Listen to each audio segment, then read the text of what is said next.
The Trump administration is unique in that some officials continue to ask for more evidence that humans are contributing to a warming planet. This despite a government report issued last week that concludes that human activity is the primary cause of a warming planet. But if that report isn't proof enough, there are places on the planet like Mongolia where climate change is visibly destroying entire landscapes. VOA's Kevin Enochs reports. Mongolia is on the front lines of climate change caused by human activity. The herders here have continued to try and make a living as average temperatures have risen dramatically over the past 70 years. The result, nearly 70% of the grazing land here is now classified as degraded by the government. That has forced the nomadic herders here to supplement their winter food supplies.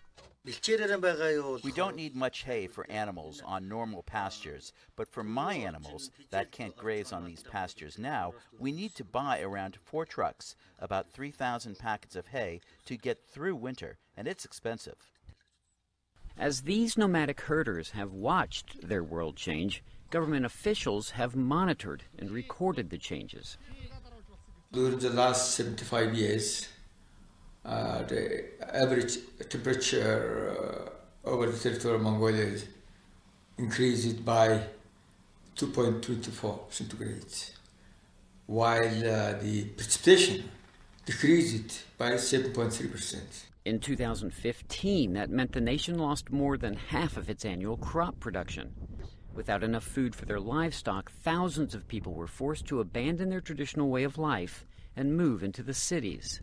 Livelihoods are increasingly vulnerable and increasingly squeezed by the effects of climate change. That in turn has driven people to move into the cities, especially into Ulaanbaatar, where we now have half of the population of the country residing in a single city. Many of these citizens live on the outskirts of the city without access to water or sanitation.